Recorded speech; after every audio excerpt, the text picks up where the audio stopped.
I would see transcendental farmer means you are directly connected to the farm.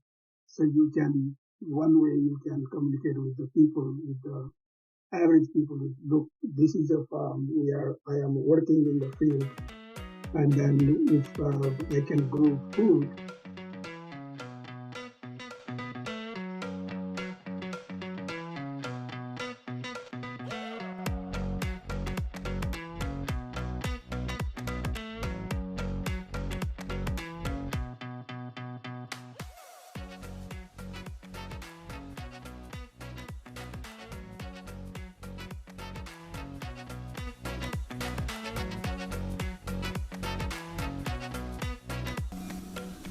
Hello and welcome to another episode of the Transcendent Farmer Podcast. If you are farming in Minnesota and have been curious to learn more about some of the resources that are available to help you strengthen your farm business in maybe a more non-traditional classroom setting, I think you're going to be particularly interested in this episode. I got to sit down with Narayan, who works as an instructor with Central Lakes College, their farm business management program. And the primary emphasis of FBM, Farm Business Management, is to assist farm families in meeting their business and personal goals through quality farm records and sound business decisions. And what's really cool is that this operates, all across the state of Minnesota. And they have different instructors that are kind of dedicated to kind of different geographic areas.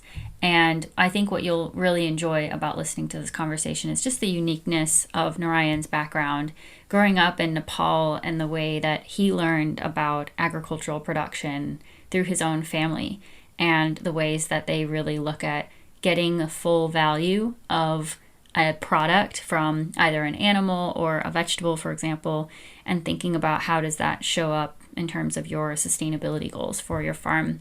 So there's a lot of great information in this conversation, and I think you'll be really interested to hear it. And I also just wanted to provide a little bit of an update on, what's happening on the Mezclada front. Probably by the time this episode goes live, it'll be in April. And at that time, I will have already left Australia, which is wild. So for those of you who have subscribed to the newsletter, thank you. And you already know that that's in the works and has been for several years. And I'll actually be returning to the same place that I was last year, which was really incredible. Honestly, life-changing experience. We'll be doing a work exchange, working on a farm, and it's about an hour inland from the Nicoya Peninsula, kind of the coast, Santa Teresa, for anyone who is in that part of the world and listening. If you are in the area and know you will be in April, May, June, July, August, hit me up. I would love to connect with you in person. I love connecting with fellow farmers, future farmers, entrepreneurs. It just lights me up a lot. So that's one thing. The other thing that I wanted to share is that I will be launching an AI learning series to help you with grant writing here in the next couple of weeks.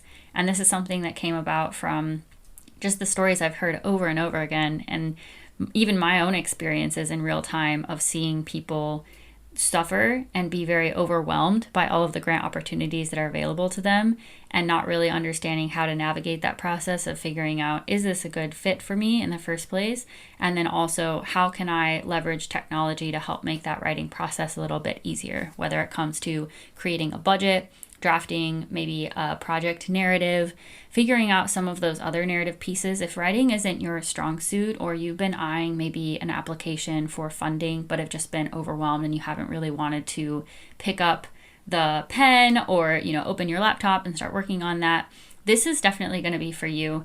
And what's really cool about this is that I actually got permission from some folks that I work with in West Central Minnesota to take an application in sort of a real life setting, if you will, and apply for it and sort of share with you along the way what I'm doing, what are the prompts that I'm putting in, how am I iterating on those things to get the right kind of response that's going to help me fill out maybe some of the questions that I have. And so that will hopefully identify some funding for the West Central Minnesota Food Council. And if you aren't familiar with that work, I'll make sure that that information gets in the show notes because it's really awesome work. It's such a privilege to get to be in an administrative and facilitator role for that group. And that stemmed out of a almost like 11-month planning process, essentially, where we developed this food plan and engaged the community. We created a regional food tour and brought folks from the Twin Cities out to West Central Minnesota to see what are the amazing things that are happening in the region that you should know about and that need support and assistance. And to this day, I still think about that event. It was incredible, and we had so many people afterwards tell us that it was really impactful. So good stuff. The other exciting thing is that I have launched a sponsorship campaign for the podcast officially as of, I guess this would be the second to last week of March. And I'm really, really excited. I think I mentioned this in the last episode that I think it's important to be able to pay people a living wage. And I also think it's important to build in financial sustainability where you can to really any endeavor that you undertake. And where that money comes from, I think, is a reflection of just, I don't know, the love, the gratitude, the values. I want to be able to draw in people to this work that are also really passionate about mental health and well-being for farmers and holistic business development, which is a lot of what we cover in these conversations. So I'll have the link for that in the show notes as well. If you know of any kind of like communications platform or someone that has a product or service that they want to be able to push out to fellow farmers, aspiring farmers that may be related to some of the topics that we are covering, even in the lending space, like lending and credit, those are the kinds of folks that we would really love to get in touch with to be able to see that, they're showing their support for this kind of work and tapping into a more maybe diverse audience, if you will, but also just creating this sort of mutually beneficial arrangement. So really exciting times. I'm sure in the next episode, I will take some more time to reflect on what I experienced here in Australia. I'm 4 days away from flying out. And, I'll admit, sometimes it's really hard to keep myself together. And I even had a colleague last week at the office. I didn't realize that he had come out into the, little Zen garden area, but I had definitely had a moment where I was just falling apart and thinking about all of the goodbyes that I have to say and the closing of this chapter. And I'm sure you can hear how my voice is just shaking right now. I've been talking about it. But yeah, just so much gratitude for the community, the family, the adventures, the dancing. It's been a wild ride. So with that, let's get into this episode.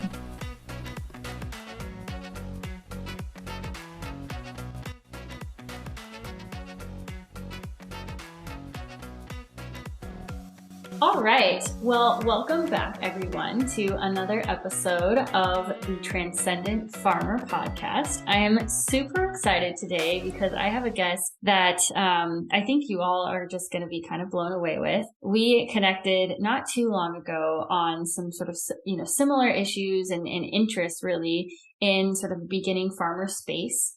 And kind of getting to know each other a little bit further, I was just really excited about the possibility of having him on the show. So Narayan has his doctorate's degree in conservation biology from the University of Minnesota, and he currently works as a farm business management instructor at the Central Lakes College in Staples, Minnesota. He is a certified environmental reality leader and integrated wildlife conservation project manager. He developed an interdisciplinary experiential learning pedagogy from 2011 to 2013 with the University of Minnesota and is a skilled and experienced software quality assurance analyst. Narayan works with Nepalese and Bhutanese communities in Minnesota in facilitating mutual inclusion of diversity in the mainstream of environmental conservation and economic development. He worked in management leadership and was involved in 5 years of strategic planning and integrated conservation and economic development in Nepal. And this work restored more than 15,000 acres of degraded forest by mobilizing local communities with full inclusion of multiple genders and ethnicities. He's traveled across Asia and Europe and presented numerous workshops and seminars in integrated biodiversity conservation and human livelihood development. And as if that wasn't enough, Narayan has designed and delivered an innovative environmental education curriculum for 50 local schools, mentored more than 36 emerging diversity entrepreneurs to start up small businesses, and served as a volunteer on the board of directors with several nonprofit organizations in Minnesota. So welcome, Narayan. I'm so excited to have you here today. Yeah, thank you, Emily. Thank you for giving me this opportunity. I'm very excited to talk on the matter that is very important in this time of climate crisis. Thank you. Absolutely. So one of the things that I really like to sort of frame the conversation up with people is just if you could tell us a little bit about your cultural background and your trajectory into the work that you do with farm business management. I think that listeners would be particularly interested in hearing about some of your experiences in Nepal. Thank you. Culturally, I grew up in a very poor family in Nepal, Kathmandu. At that time, when it is like 60s, 70s, the whole Kathmandu Valley was highly fertile land. And we have also a piece of land that we used to work on the farm. And until 13 years of age, I was a farmer. We value farm as a growing and harvesting food is kind of spiritual activity, and there is a whole sort of environmental attachment there. My mom used to say, like, we are playing with the five elements, and which the elements support our body.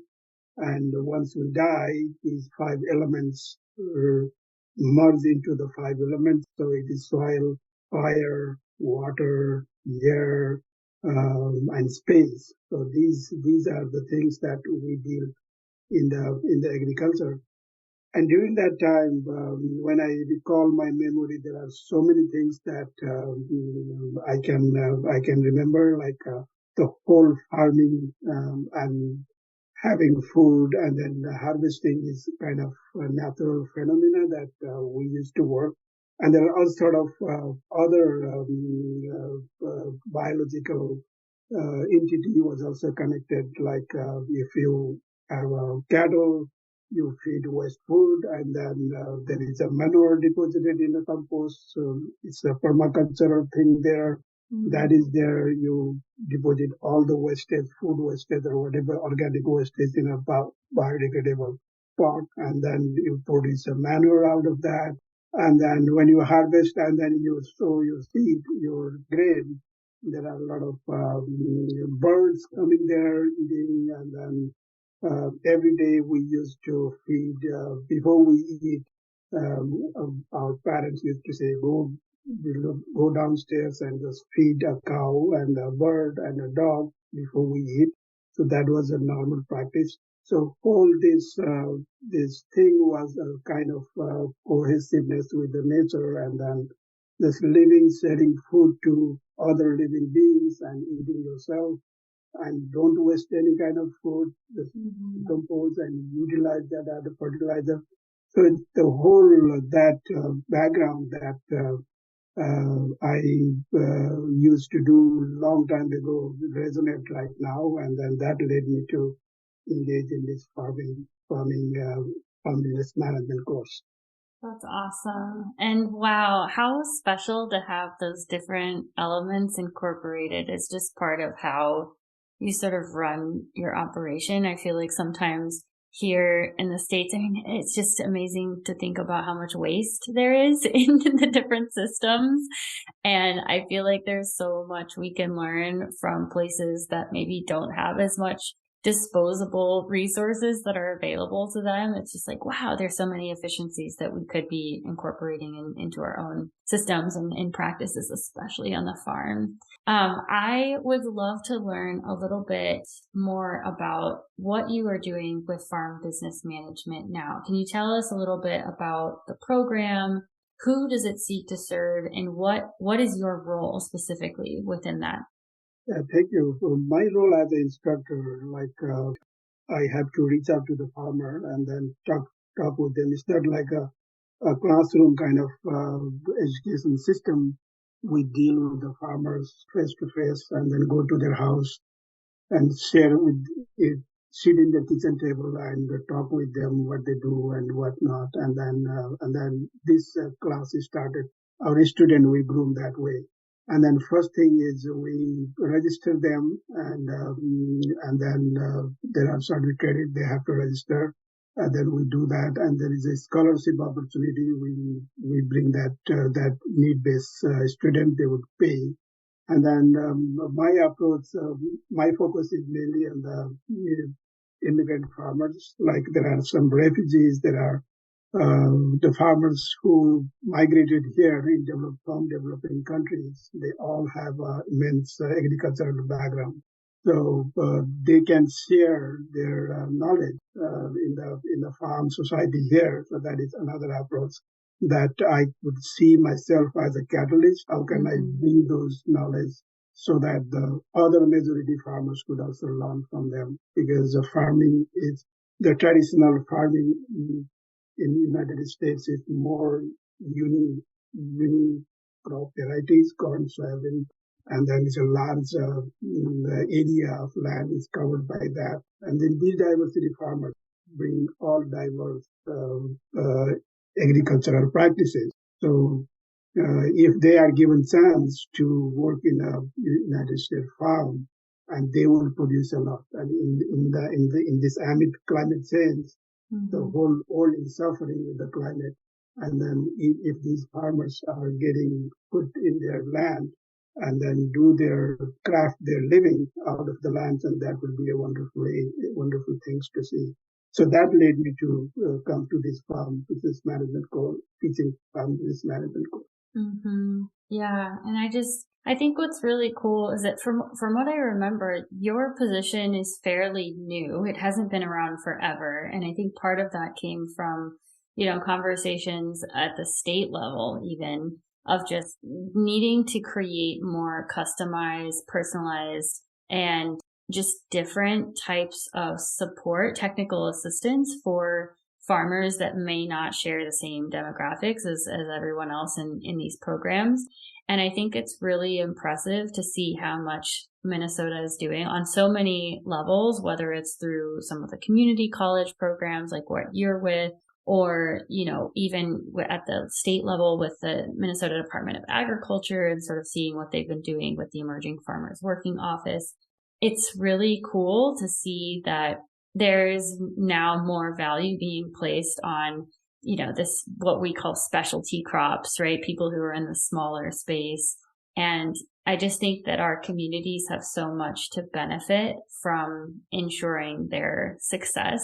I mean, I was just thinking the other day, actually, when I was out in sort of the Fargo-Moorhead area, for me is kind of like going to the big cities. I live in a really rural place, very small town. We've got maybe 2 restaurant options, 3 here in town. And when I think about what people rave about within the communities that they love and cherish, I feel like so much, and maybe this is just because I'm in the farming space, but we always talk about how there are these different ethnic restaurants that we die to just go to those places, right? We live for that moment when we can try something new from a different culture that we've never had before. And I feel like sometimes consumers can get caught up in this idea that it's all focused on the restaurant, right? But what about all the way back, further in the supply chain of like, where are we getting our seeds from, and are we ensuring that the people who want to grow the foods that they know and love from their own cultures, not even in a restaurant, right?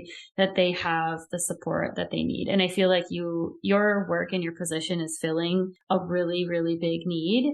So I just want to thank you for that. And I think that, thinking about this bigger question of like institutions, I would be curious to know from your experiences having worked in this space, where do you feel like institutions are getting it right? Because some people might even look at what our State Department of Agriculture is doing as, just another institution, or even like community colleges that has to build trust with these farmers, where maybe that might provide a challenge of you being able to connect with people, but maybe not, right? Where do you feel like the biggest opportunity might even be, if there are challenges of retrofitting some of our existing systems? Yeah, thank you. This is a very important question. So, like institutions have their unique role. Like, for example, MDA is supporting financing, like there is a grant, there is a funding opportunity that is there, and like USA has an environmental component there, that there is a certification allowed, organic certification, water quality certification, and then even the farmers could get loans, all sort of things. But what is missing is the building trust. When you go to the immigrant farmers, then they don't see that as a easy option to get. So they would say, yeah, there is, but are we getting that? Can we get that? Do we get that? That kind of question, it pops up. So there may be something that we need to do, how to build trust among the farmers who are in need. And so that there is the money which is streamlined transparently and then comfortably to them, so they feel that okay, there is a fund that is totally available for us, and then we can utilize that. So I think I would see that how do these institutes can integrate into the system and then provide that benefit, target that benefit to the farmers who are in need. And then if we can establish that kind of mechanism, that trust building, then the things would be one way a lot more better. And by doing that, we'd also provide a kind of environmental justice. There is a lot of issue that poor people are not getting enough to enough from the state or federal government, so that the climate change is happening. So because poor people cannot afford organic food, so all sort of things. So if we can channel that resources, available resources to the needed farmers, integrating all institute, government, non-government, and then we would achieve something like that, something greater in there. And then another thing is being an educator. The traditional education system is teaching in a class and some part in the field, but this business management course is totally in the field. When farmers working in the field, so they are earning their credit, the hours they work in the field. And then the farmers have to be able to generate that hour as a labor cost to them. That they, how many hours they spend in the land, it's something that they have to pay, otherwise to hire somebody else's. So there is some accountability, accounting system as well. And then each minority farmers should also get some kind of financial literacy to establish in a business in the whole United States business spectrum, because they can work hard, they can do a hard labor, but they need some kind of financial knowledge that how money flows and how to earn money and what is the value of money. Because normally when you go to the immigrant farmers, they don't have any idea when they work in the field that labor cost they are inserted into the field. That is also they are spending money kind of thing. So that kind of awareness has to be generated. So they should understand finance as well as long as they work on a farm. Absolutely. I think you make such a good point about the use of our time. I feel like I've been reflecting on this sort of in my own work in the consulting space, right? And having just left a salaried position to something that now, I'm responsible for building out the contracts and figuring out, estimating how many hours it's going to take, and then sort of figuring out, okay, at the end of the week or the month, how much time did it actually take? And I think that there's so many of these elements that we don't include in some of those financial projections, or what the real cost is of producing a product, and being able to be very real and honest with ourselves about how much time things take. I mean, time is money, right? And I think that for farmers especially, just like time is everything. It's of the essence. And so much of, with weather, it's just adding this other element of sort of uncertainty and sort of a needed flexibility around how we use our time. That, it's just wild to think about that. And also I think you make a really good point of this idea of like distribution of resources and how those are being funneled to support farmers. I had a really great conversation with a woman earlier this week, and she's talking about sort of this model of why is it that veteran farmers are especially, they're just sort of well positioned or just well resourced, if you will, once they have finished with their services, right? All of these benefits that they get from the federal government that, other sort of emerging farmers, people that fall within that category, they don't necessarily have, right? They don't have the pension, the health insurance, those kinds of things. And she made this good point of like, what would it look like if we were able to like replicate that system and those support resources for other people who want to get into farming, but maybe didn't have to go through this entire process of service, right? Through the military or whatever that is. And imagine what that would do for people who are in this space. When I think about stress levels, especially as it relates to finance, I just feel like that would be such a huge win for farmers anywhere. And especially now when the cost of land is so high. I'm still figuring out, how would we actually do that? But I just feel like that's, there's so much potential to be able to support farmers in a bigger way.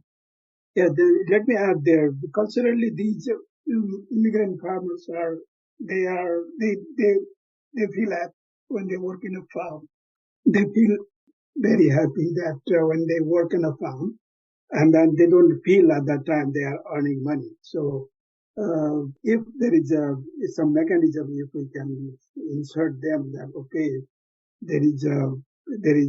you will earn some money with your labor. So, and then the things, even their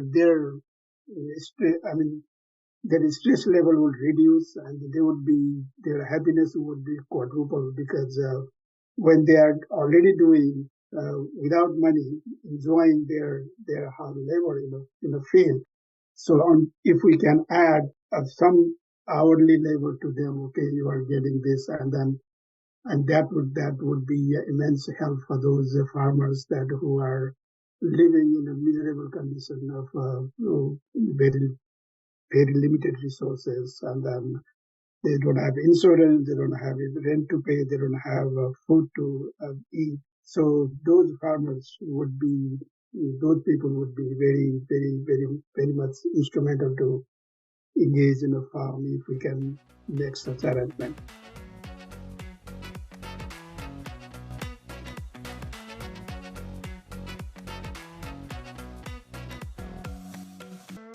What a great conversation, right?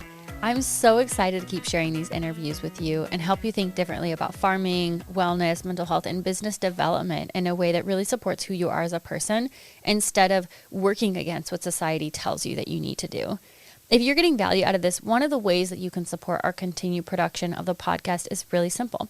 You can buy us a coffee, because it's not just me that's producing this podcast. I actually have a team of people that support me in this work, including our fabulous podcast editor, Alonzo Salas, and our amazing graphic designer, Emma Maddock. All you have to do is visit buymeacoffee.com/MEZCLADA.co, and you can put that $5 that you would have spent on a coffee this week and invest it in a team of people and social enterprise that's working to make more space for the voices and needs of new farmers globally.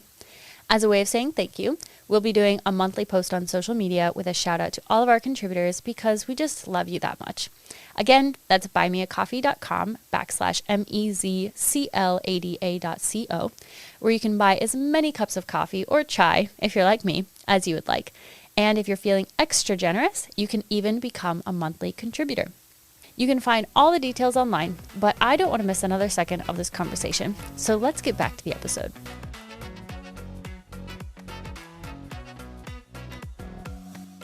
Definitely. And I think, one of the things that I had mentioned in the sort of your background and bio was that you have a really interesting background, sort of both in the conservation space, in research, kind of looking at these areas of climate change. And I think that that's something really unique that you bring to your work within the farm business management space, is that, there's this ability that you have, I think that maybe others don't, of being able to directly tie, okay, what farmers are doing on their farm, and then connecting that to these bigger things that are happening in the climate change space. And one of the things that I try to work a lot with farmers on is thinking about, how do we help tap into these value added, high value markets, and just what are the opportunities to be getting more bang for your buck for the time that you are investing in what you do. And so I'm curious to know, given your work and your research sort of in the space of climate change and climate work and conservation, we're seeing a lot at the federal level with this idea of like climate smart agriculture or climate commodities. And I'm just wondering if in some of your work with these new farmers, is that coming up at all as you talk through with them about, these are market opportunities that you could be tapping into, or like ways that they could position themselves within the market? Or are you really just there to kind of help guide people based on what their existing interests are? Basically, when you deal with the immigrant farmers, the immediate need is to how to survive, how to get job. So that is their niche. Mm-hmm. So once that niche is addressed, and then they can produce a lot more on that. So in terms of climate change, like what I see is it's not only immigrant farmers, larger farmers as well. Mm-hmm. They are also suffering because the climate change happening. There is a huge amount of fear that whether we exist or not.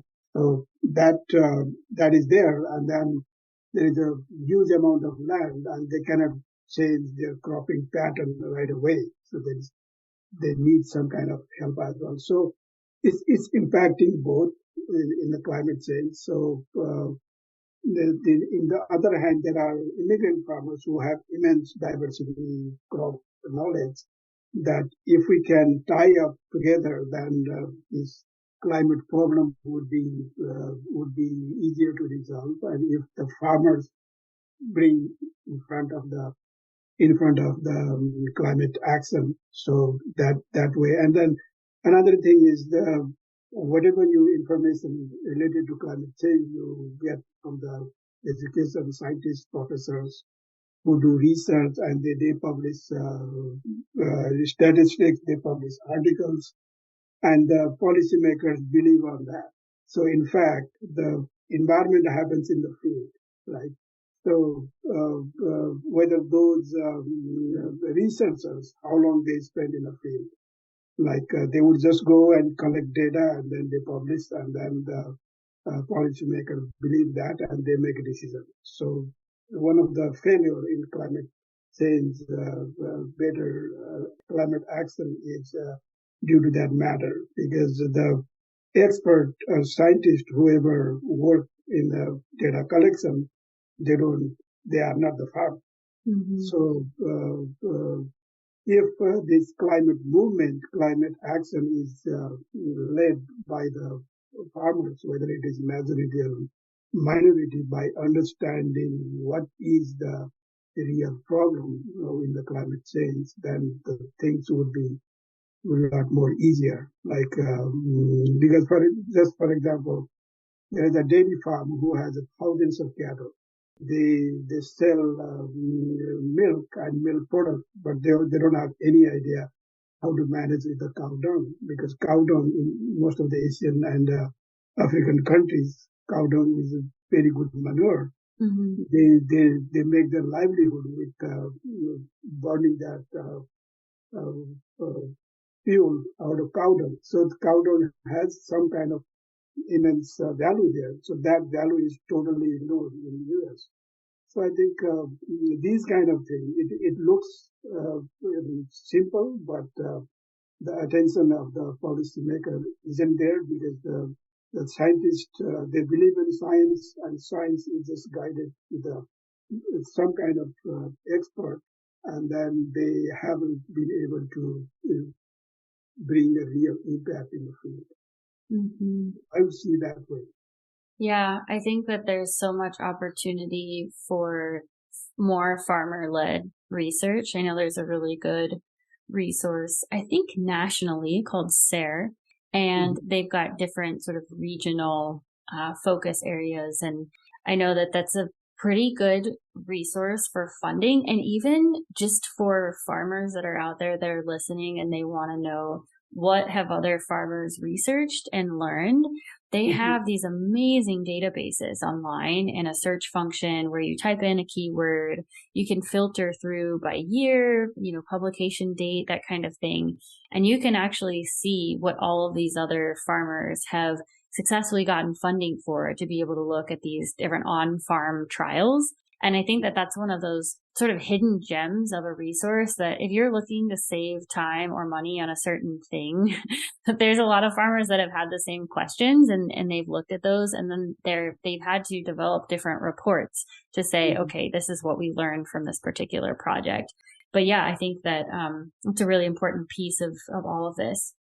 So transitioning a little bit to the other side of the spectrum, I think it's, a lot of what I talk about and I'm interested in picking people's brains about is this idea of sort of mindset, spirituality. And this is a question that I want to continue ending my conversations with, which is just asking people, what does it mean to you to be a transcendent farmer? Thank you. Being transcendent is, as I said earlier, culturally we have. I am born and raised in Hindu culture, and then yoga, meditation used to be our, and still is our day-to-day practice. I do meditate. Meditation is going to reaching out to the universe, so traveling to the trance. And then how to make that effective is how to manifest that is a challenge. Like you have a immense blissful state when you are meditating, but immediately after meditation there is a need that you have to fulfill. Like you have to go job to job and earn money and then live for your life. So that connection has to be established. Like how to manifest. Like if you imagine that there is a environment is everywhere good, people are doing their work, everything is happy, everyone is happy. Somebody is cultivating in a farm, they are happy. There are some businessmen, they are happy. So if all are happy and then doing their job with whatever they are doing, that way it is manifested. Like as a transcendental farmer, if you ask me that I would have to, bring that thought process into reality, and then during that meditation time, whenever creative ideas you think, and then my challenge is how to bring that into the reality and how to reach out to the maximum people possible, because normally average person they are thinking for fulfilling their basic needs, the food, the house, and then nice building, nice car, and then all those. That is, they are going toward materialistic way. And while we are saying the environment, you have to preserve the environment, consume less, be happy kind of thing. So it is very challenging that you maybe can able to educate 10 people, but it is very difficult to reach out to every individual and then change that mindset that how do they view the world toward a more friendly manner. And then I would see transcendental harmony. You are directly connected to the farm. So one way you can communicate with the people, with the average people. Look, this is a farm. I am working in the field. And then if I can grow food to consume myself, and then if people are growing some kind of food, and then just get in touch with the field, and then see the phenomena there, like butterfly is flying, birds flying there, the soil is smelling, some kind of good smelling soil there, some plant, it gives smell by itself. You may be growing some flowers, so you see that And then all those phenomena is totally climate friendly.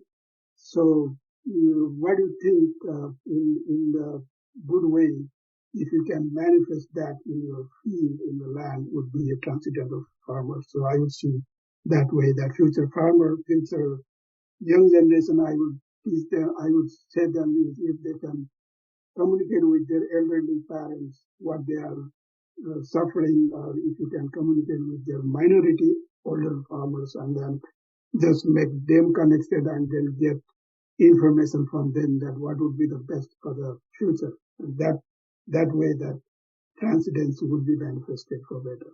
Mm-hmm. Oh, I love that. I especially love that last note of like, how do we tap into our ancestors and the messages that they would share with us to think about, action that we can take today. I feel like that's such an important part of the work that Mezclada does, especially is, how do we help people connect to their past and to their cultural roots and leverage that in the present day to find just more peace and presence. And I think so much of what you describe is that connectedness, right? Like, how is it that our connection to our place, our farm, the earth, is allowing us to bring more joy into our lives? Oh, so good. So I would love to know, where can listeners go if they want to find out more about your work and what you do?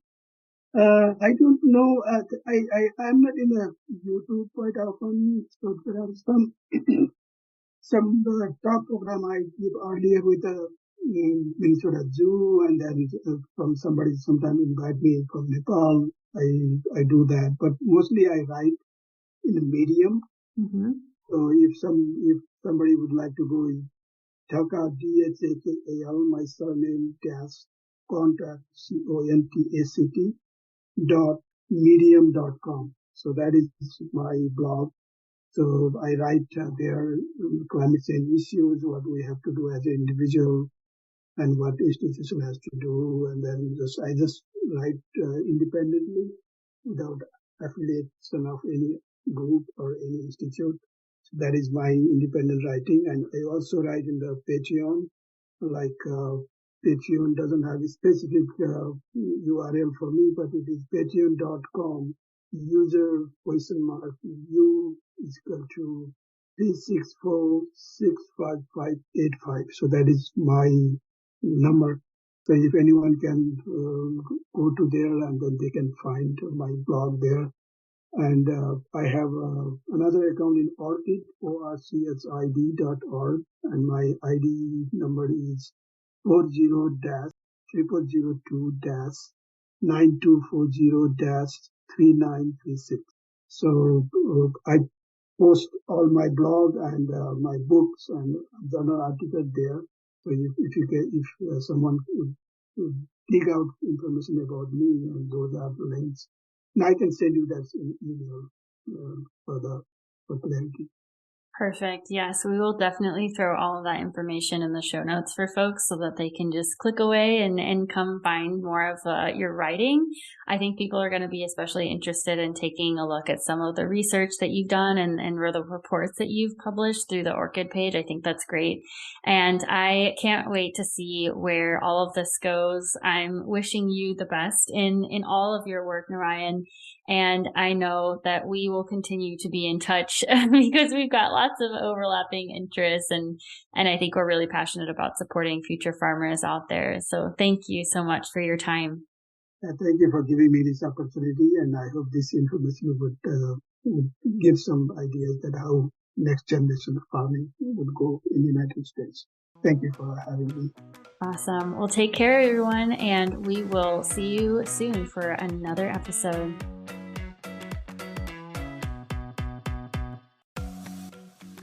Thanks for listening to another episode of the Transcendent Farmer Podcast. If you love this conversation as much as we did, feel free to share the love by passing it along to a friend or fellow farmer, and be sure to subscribe so that you don't miss another episode. Until next time, friends.